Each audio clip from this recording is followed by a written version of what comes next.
Salli wa sallim ala Sayyidina Muhammadin wa ala alihi wa ashabihi ajma'in. Assalamualaikum warahmatullahi wabarakatuh. Waalaikumsalam warahmatullahi wabarakatuh. Sahabatku dimanapun antum berada, alhamdulillah kita bisa bersama-sama duduk di majelis ini dalam keadaan sehat walafiat. Saya dalam waktu kurang lebih 5 menit akan menjelaskan banyak hal, mudah-mudahan barokah.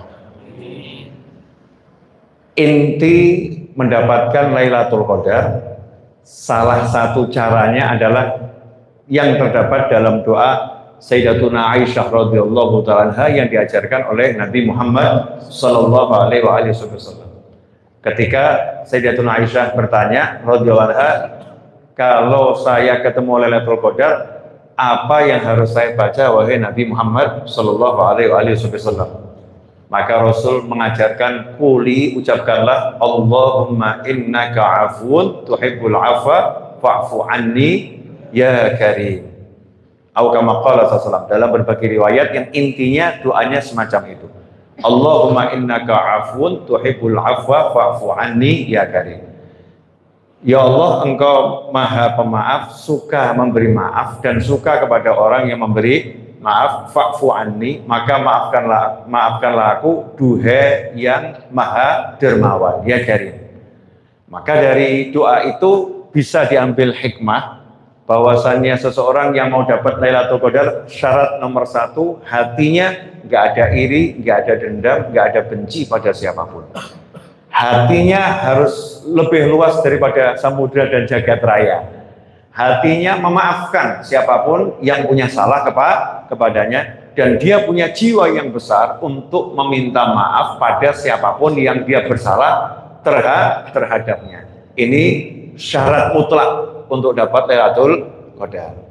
Kemudian yang kedua, ya Karim, Allah Maha Dermawan. Maka di situ ada isyarat, kalau kita pengen dapat Lailatul Qadar, maka kita di 10 hari terakhir harus lebih dermawan. Ya, harus lebih dermawan. Terutama pada keluarga kita masing-masing. Kemudian kepada orang-orang terdekat kita, tetangga kita, sanak kerabat. Kenapa?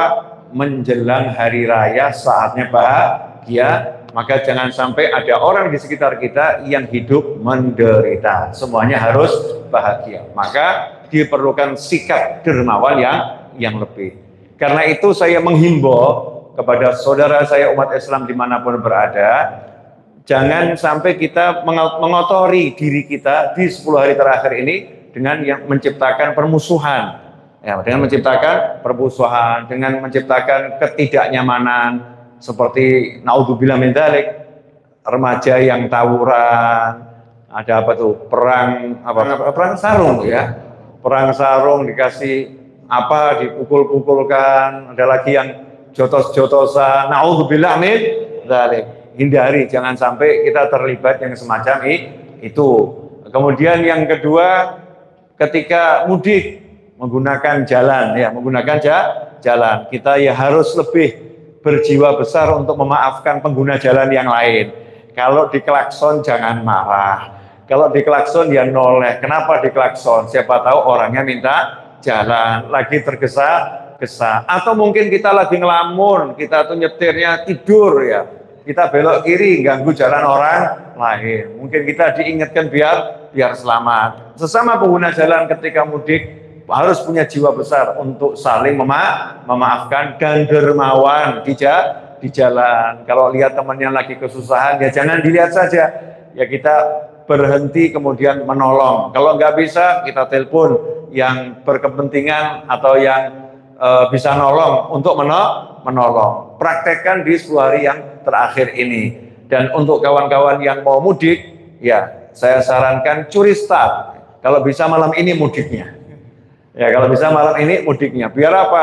Mengurangi kemacetan. Niat kami itu mengurangi kemacetan sehingga membantu saudara kita pengguna jalan yang lain agar nanti perjalanan mudiknya itu lancar. Itu tentang Lailatul Qadar. Bersihkan hati, banyak berderma kepada siapapun, maka insya Allah kita akan dapat Lailatul Qadar.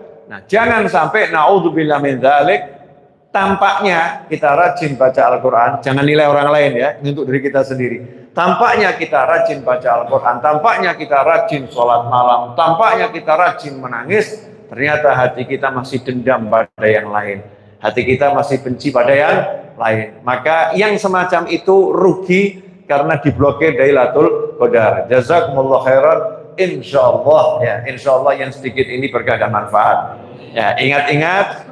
Yang pertama, ciptakan suasana yang semakin tenang di 10 hari yang terakhir. Hindari permusuhan dengan siapapun, maafkan siapapun yang punya salah kepada kita. Bersikaplah lebih dermawan, dan jangan lupa jadikan hatimu lebih lapang dan luas dari samudra dan jagat raya. Tersenyumlah kepada setiap anak manusia. Insya Allah kita terlahir suci kembali seperti bayi hari ini dan juga setiap hari sampai nanti di hari yang fitri. Jazakumullah khairan wal afu minkum wa sallallahu ala sayyidina Muhammadin wa alihi wasallam walhamdulillahi rabbil alamin. Wassalamualaikum warahmatullahi wabarakatuh.